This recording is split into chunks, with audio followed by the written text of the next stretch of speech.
வணக்கம். 2026 தமிழ்நாடு சட்டமன்ற தேர்தல் ஏப்ரல் 23ஆம் தேதி. இன்னைக்கு தேதி 2, இன்னும் கரெக்டா 21 நாள் தான் இருக்குது. அப்ப நீங்க ஒரு முடிவு பண்ணிருப்பீங்க. உங்க ஊர்கள்ல பல கட்சி தலைவர்கள் தேர்தல் பிரச்சாரத்திற்காக வந்திருப்பாங்க. அவங்க பேசின கருத்துக்கள் எல்லாம் நீங்க கேட்டிருப்பீங்க, அப்படிதானா? அப்ப நீங்க இப்ப தொம்பினல்ல பார்த்திருப்பீங்க, நாம் தமிழர் கட்சிக்கு வாக்கு செலுத்தாதீங்க, அவங்கள வெல்ல வைக்க கூடாது அப்படிங்கிற மாதிரி நான் வச்சிருப்பேன். ஆமா, ஏன் நாம் தமிழர் கட்சிக்கு வாக்கு செலுத்தணும் சொல்லுங்க, நீங்களே சொல்லுங்க. ஏன் நாம் தமிழர் கட்சிக்கு வாக்கு செலுத்தணும்? நம்ம தான் பரம்பரையா 50-55 வருஷமா திராவிட கட்சிகளுக்கே வாக்கு செலுத்தி நம்ம நாட்டை கொடுத்துட்டு இருக்கோமே. திமுகவுக்கும் அதிமுகவுக்கும் இப்போ புதுசா வந்திருக்கிறாரு தமிழக வெற்றி கழகம்னு ஒன்று ஒரு கட்சி ஆரம்பிச்சுக்கிட்டு விஜய்னு. அவங்களுக்கே வாக்கு கொடுத்துருமா, அவங்களுக்கே நாட்டை கொடுத்துருவோம், ஆட்சி அமைப்பதற்கு 2026 அவங்களுக்கே கொடுத்துருமா. ஏன் நாம் தமிழர் கட்சிக்கு நம்ம வெளில வைக்கணும்? ஏன் கொடுக்கணும்? நாம் தமிழர் கட்சி ஜெயிச்சுட்டாங்க, அவங்க ஆட்சி அமைச்சிட்டாங்க, சீமான் அவர்கள் முதலமைச்சர் ஆயிட்டா அவர் நல்லது பண்ணிடுவாரு, மக்களுக்கு, நாட்டு மக்களுக்கு நல்லது பண்ணிடுவாரு, வேலை இல்லாதவங்களுக்கு வேலை கொடுத்துருவாரு, ஆடு மாடு மேய்த்தலை அரசு பணி ஆக்கிடுவாரு, விவசாயத்தை அரசு பணி ஆக்கிடுவாரு, இலவசமா குடிநீர், தூய குடிநீர் கொடுத்துருவாரு, இலவசமா மருத்துவம் கொடுத்துருவாரு. முதலமைச்சர் முதற்கொண்டு கடைக்கோடி குடிமகன் வரைக்கும் எத்தனை கோடி ரூபாய் மருத்துவ செலவு இருந்தாலும் அதை இலவசமா கொடுத்துருவாரு. படிப்பு, உலகத்தர வாய்ந்த படிப்பை சீமான் அவர்கள் முதலமைச்சர் ஆயிட்டாருன்னா கொடுத்துருவாரு. அப்புறம் நம்ம இப்போ குண்டு குழிமா இருக்கிற சாலைகள் அதெல்லாம் சரி பண்ணிடுவாரு. மழை நாக்கி தேங்கி நிற்கக்கூடிய அந்த சாக்கடைகள்லாம் தூர் வாரி எடுத்து அதை தண்ணி எங்கேயும் கட்டாத அளவுக்கு அதை சரி பண்ணி கொடுத்துருவாரு. பஸ்ஸுகளை இப்போ எல்லாம் புட்போர்டு உடஞ்சி மேலே மழை பெஞ்சுன்னா ஒழுவி ஊத்திட்டு கிடக்கு இல்லையா, அதையெல்லாம் சரி பண்ணிடுவாரு. எல்லாருக்குமே எல்லாமே நல்லது பண்ணிடுவாரு. முக்கியமா பெண் பிள்ளைகளை தொட்டா சுட்டு கொண்டுருவார். ஏற்கனவே அவர் சொல்லியிருக்கிறாரு, பாலியல் வன்கொடுமை செய்தால், பெண் பிள்ளைகளை தொட்டு பாலியல் வன்கொடுமை செய்தால் நான் சுட்டு கொள்வேன்னு சொல்லியிருக்கிறாரு. அதனால அவரு சுட்டு கொண்டுருவார்ப்பா. அதனால அவரை முதலமைச்சர் ஆக்கக்கூடாது. 2வது, இது கொலை கொள்ளைகள் நடந்துட்டு இருக்கு இல்லையா, அதை தமிழ்நாடு முழுக்க சிசிடிவி பொறுத்து நான் கண்காணிப்பேன் அப்படின்னு சொல்லியிருக்கிறாரு. இவ்வளவு நல்ல விஷயம் செய்வேன்னு சொல்லியிருக்கிறாரு. எதுக்கு அவருக்கு ஓட்டு போடணும்? எதுக்கு ஓட்டு போடணும்? நமக்கு தேவையா? 50-55 வருஷமா நம்ம மாறலை. இந்த 2026 நம்ம மாறிட போறோம். நம்ம கடைசி வரைக்கும் அவங்களுக்கே ஓட்டை கொடுத்துருவோம். 2026 திமுக போட்டோம், இல்லைன்னா அண்ணா திமுக போட்டோம். அண்ணா திமுக பிஜேபியை கூட்டுக்கிட்டே வருது, கூடவே ஒரு சனிய மாதிரி பிஜேபியை இழுத்துக்கிட்டு வருது, சரியா? இல்லைன்னா விஜய்க்கு ஓட்டை கொண்டு கொடுத்துருவோம், ஆட்சி அமைக்கிற மாதிரி அவங்களுக்கு ஆட்சி அதிகாரத்தை கையில கொடுத்துருவோம். மறுபடியும் அவங்களே ஆட்சி அதிகாரத்துல இருந்து நம்ம மறுபடியும் பெண் பிள்ளைகளை அவங்க கற்பழித்து கொள்ளட்டும். ரோட்ல போற தாய்மார்களுடைய செயினை கழுத்தறுத்து அவங்க அத்துட்டு போகட்டும். ரோடுகள் குண்டு குழிமாட்டு மறுபடியும் இருக்கட்டும். ரயில் திட்டத்தை கொண்டு வரேன் அப்படின்ட்டு, பில்லர் போடுறேன் அப்படின்ட்டு நாட்டு ரோட்ல குழிகளை தோண்டி ரோடை நாசமாக்கி, போக்குவரத்து நெரிசலை உண்டாக்கி, இந்த மாதிரி தேவையில்லாத வேலைகளை பண்ணி அப்புறம் பரந்தூர்ல விமான நிலையத்தை கொண்டு வந்துருவாங்க. மக்கள்கிட்ட இருந்து விவசாய நிலத்தை கைப்பற்றி தேவையில்லாத வேலையெல்லாம் பார்த்து கொண்டு வந்துருவாங்க. கொலை கொள்ளைகள், கற்பழிப்பு, தீண்டாமை, அடக்குமுறை, விலைவாசி ஏற்றம், இப்படி எல்லாமே தலைவிரித்து ஆடும் அவர்களுக்கு நம்ம 2026 ஓட்டை போட்டு அவர்கள்கிட்டயே ஆட்சி அதிகாரத்தை நம்ம கொடுத்துருவோம், சரியா? நம்ம வேலை தானே, சிறப்பா செய்யணும், சிறப்பா தரமா செய்யணும். இதுதான் 2026 நம்ம செய்யக்கூடியது. நல்லது நமக்கு வேண்டாங்க. எதுக்கு நல்லது? சும்மா நம்ம தான் பரம்பரையா அவங்களுக்கே ஓட்டு போட்டிருக்கோமே, வேற எதுக்கு? நம்ம புதுசா வர நாம் தமிழர் கட்சி அவர் நல்லது பண்ணிடுவேன்னு சொல்லிட்டு இருக்கிறாரு. அவருக்கு எவனா ஓட்டு போடுவாங்க? யாராவது ஓட்டு போடுவாங்க? மக்களை தயவு செய்து நீங்க, நான் இப்படி பேசுறதுக்காக நீங்க சிந்திக்க வேண்டும் அப்படிங்கிறதுக்காக தான் நான் பேசிட்டு இருக்கிறேன். இது எனக்கு இப்படி ஒரு விழிப்புணர்வை ஏற்படுத்த வேண்டும் அப்படிங்கிற ஒரு எண்ணம் தான். ஏன்னா நம்ம மக்களுடைய அந்த மூளையை செலவை செய்து மடைமாற்றம் செய்து வச்சிருக்கிறாங்க. அவங்க அதை மாற்றி கொண்டு வர வேண்டும் அப்படிங்கிற ஒரு எண்ணத்துக்காக தான் நான் இப்படி ஒரு வீடியோ போட்டுட்டு இருக்கேன். நான் யாருன்னு உங்களுக்கு யாருக்கா தெரியுமா? நான் எங்க இருந்து பேசிட்டு இருக்கேன்னு உங்களுக்கு தெரியுமா? எனக்கு எந்த ஊர்னு தெரியுமா? அவ்வளவு. என் பேர் என்னன்னு கூட உங்களுக்கு தெரியுமா? தெரியாது. இருந்தாலும் நான் ஏன் நாம் தமிழர் கட்சிக்கு ஆதரவாட்டு, சீமான் அவர்களுக்கு ஆதரவாட்டு, தமிழர்களுக்கு ஆதரவாட்டு, நான் தமிழன் தான் இப்படி ஒரு காணொலியை போடணும். இதற்கு முன்னாடி நம்ம திருச்சியில பிப்ரவரி 21ஆம் தேதி அண்ணன் சீமான் அவர்கள் மாநாடு போடுறாரு அப்படின்ட்டு 2-3 வீடியோ போட்டிருந்தோம். அதுக்கு நல்ல ரெஸ்பான்ஸ் கொடுத்து அதை நம்ம அந்த வீடியோவில் வந்து சில குறிப்புகள்லாம் கொடுத்துருந்தோம். அது மாதிரியே நடந்தது எல்லாமே. மாநாடுல வந்து பல லட்சம் பேர் திரண்டாங்க. 1 கோடி கிட்டத்தட்ட 6-7 லட்சம் பேர் திரண்டாங்க. இந்த திராவிடர்களுடைய வாய்களை வந்து அடைத்தார்கள்.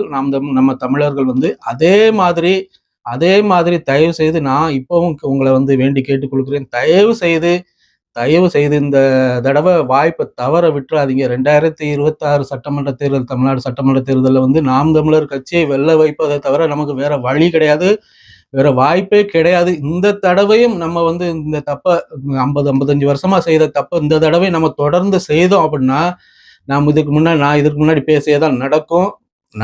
கண்டிப்பா 100% நடக்கும். இப்போ எப்படி நடந்துட்டு இருக்கோ இதை விட பல மடங்கு மோசமான செய்திகள்லாம் வந்து நம்ம நாள்தோறும் படிக்கக்கூடிய நிலைமை வந்துடும். பெண் பிள்ளைகள் வெளியே நடமாட முடியாது. பெண் பிள்ளைகள் வந்து பள்ளியிடத்துக்கு போயிட்டு திரும்பி வீட்டுக்கு வர வரைக்கும் நம்ம வயிற்றுல நெருப்பை கட்டிட்டு இருக்கிற மாதிரி தான் இருக்கும்.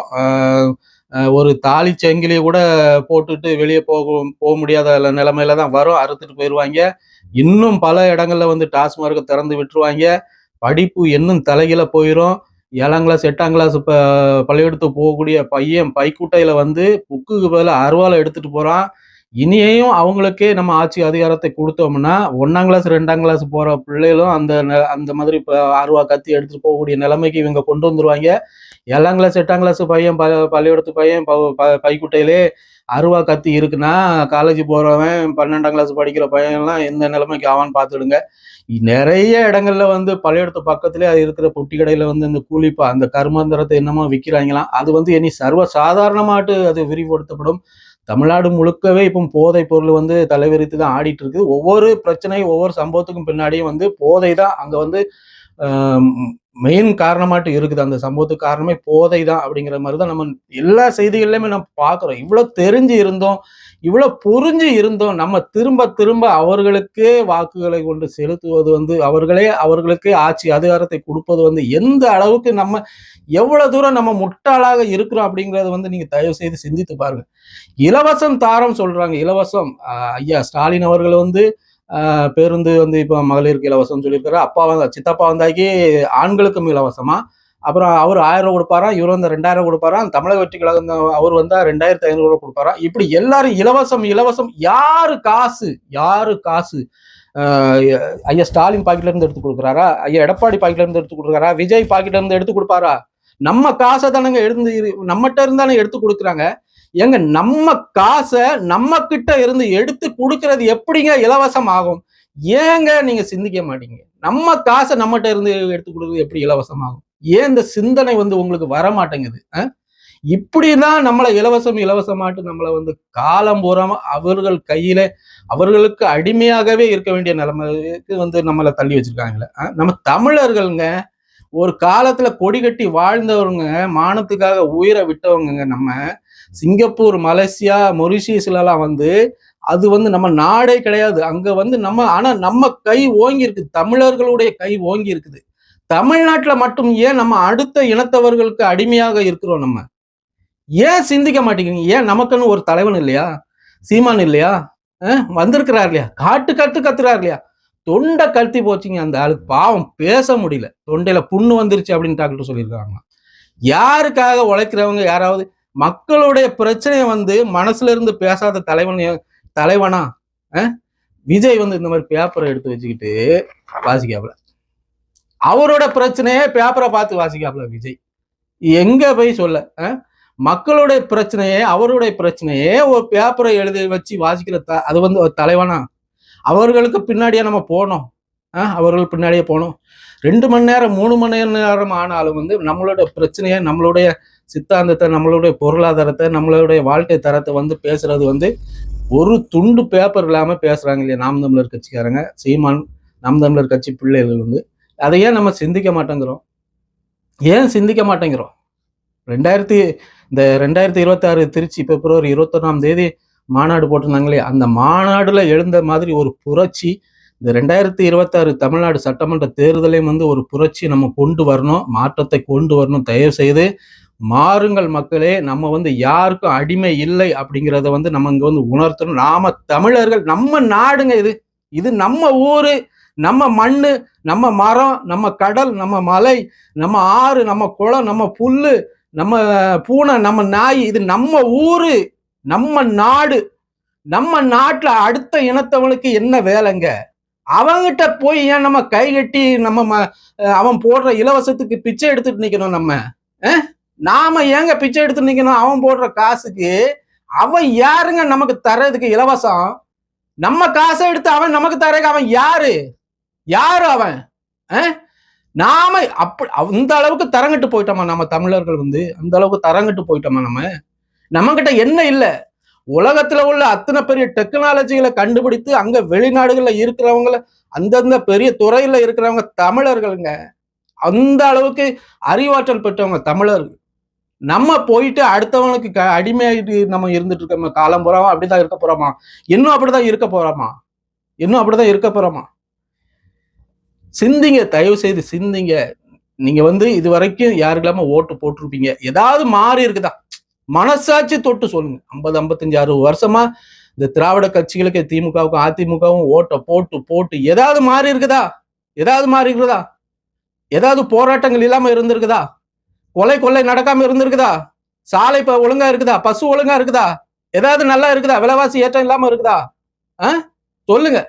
அவங்க வந்து திரும்ப இப்பதான் சொல்றாரு ஐயா ஸ்டாலின் வந்து பெண் பிள்ளைகளை தொட்டா நாங்க மரண தண்டனை வழங்குவதற்கு அதற்குண்டான ஏற்பாடுகளை செய்வோம்லாம் இல்ல, செய்யப்படும்.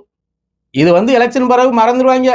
இப்போ சொல்லியிருக்காங்க 1000 தரும், 2000 தரும், 8000 கூப்பன் தரும், ஃப்ரிட்ஜ் தரும், 2500 தரும், 1000 சிலிண்டர் தரும். ஒண்ணும் கிடைக்காதுங்க. நான் சொல்றேன், எழுதி வச்சிடுங்க. ஒண்ணும் கிடைக்காது. எங்க இருந்து தர முடியும்? 10 லட்சம் கோடி கடன் இருக்கு தமிழ்நாட்டோட கடன்.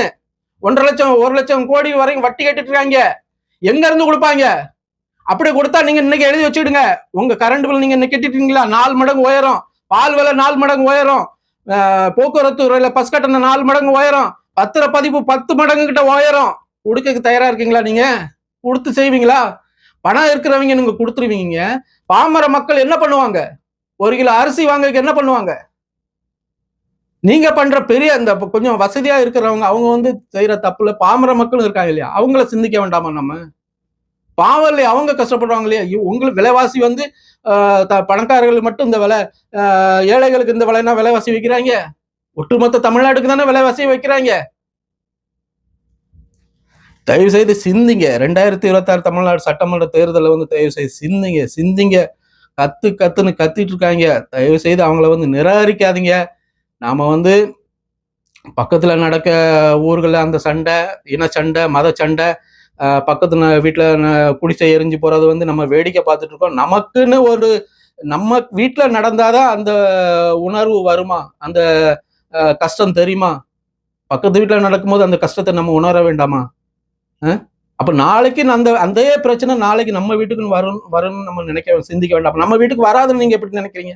பக்கத்து வீட்டுல எரிஞ்ச குடிசை நாளைக்கு நம்ம வீடு எரியாதுன்னு நீங்க உறுதி சொல்ல முடியுமா? அப்ப அதுக்கு தகுந்த மாதிரி நம்ம எச்சரிக்கையா இருக்க வேண்டாமா? முன்கூட்டியே எச்சரிக்கையா இருக்க வேண்டாமா? இதுக்கு மேல நம்ம சொல்லி புரிய வைக்கிறதுலாம் ஒண்ணும் இல்லை. தயவு செய்து சிந்திச்சு வாக்கு செலுத்துங்க. நாம் தமிழர் கட்சி சீமானை விட்டா தமிழர்களுக்கு வந்து வேற வழியே கிடையாது, வாய்ப்பும் கிடையாது. சீமான் இல்லைன்னா தமிழ்நாடு வந்து இன்னைக்கு எப்படியோ போயிருக்கோம். தமிழ்நாடே இருந்திருக்காது. அரசு வேலைகள்ல எல்லாத்துலயுமே, அரசு பேருந்துகள்ல வந்து தமிழ்நாடு எடுத்தாங்க. இனி அவங்க வந்து திராவிட ஆட்சிகள் வந்துட்டாங்க அப்படின்னா தமிழ்நாடே இருக்காது. தமிழ்ல இப்பமாவது 1-2 இடங்கள்ல பெயர்கள் இருக்கு. இந்த தமிழ்நாடு இருக்காது. அரசு அலுவலகங்கள்ல, அரசு வேலை வாய்ப்புக்கு நம்ம தமிழருக்கு யாருக்காவது முக்கியத்துவம் இருக்குதா? முன்னுரிமை இருக்குதா? சொல்லுங்க. அவங்க இனி அவங்களுக்கு ஆட்சி அதிகாரத்தை நீங்க கொடுத்துட்டாங்கன்னா அவங்க ஆளுதான் வந்து அடைப்பாங்க. அரசு வேலைகள்ல வந்து அவங்க தான் வருவாங்க. அவங்களுக்கு தான் முக்கியத்துவம் கொடுப்பாங்க. இதுதான் நடக்கும். நம்மளை வந்து புறந்தள்ளுவாங்க. எங்க போவீங்க நீங்க? நம்மளை விரட்டி விட்டா எங்க போய் உட்காருவீங்க? தமிழ்நாடுன்னு நமக்கு ஒரு நாடு இருக்கு. நம்மள இங்க இருந்து துரத்தி விட்டாக்கி அவங்க இனத்தவர்கள் வந்து உட்கார்ந்துட்டாக்கி நம்ம எங்க போவீங்க? நீங்க எங்க போவீங்க சொல்லுங்க? எங்கெங்க போவீங்க? இலங்கையில அடிச்சு விட்டாங்க. இங்க வந்து இருக்கிறதுக்கு அகதி மாதிரி இங்க வந்து இருக்கிறதுக்கு நம்ம தமிழ்நாடுன்னு ஒரு நாடு இருக்கு. நம்ம தமிழர்களை அடிச்சு விரட்டி விட்டா எங்க போவீங்க? பக்கத்துல கர்நாடகா போய் தங்குவீங்களா? ஆந்திராவுக்கு போவீங்களா? இல்ல மகாராஷ்டிரா போவீங்களா? இருக்க விடுவாங்களா அங்க உங்களுக்குன்னு ஒரு உரிமையாட்டு இருக்க விடுவாங்களா? தயவு செய்து சிந்திச்சு வாக்கு செலுத்துங்க. மீண்டும் ஒரு காணொலி சந்திக்கலாம். நன்றி, வணக்கம்.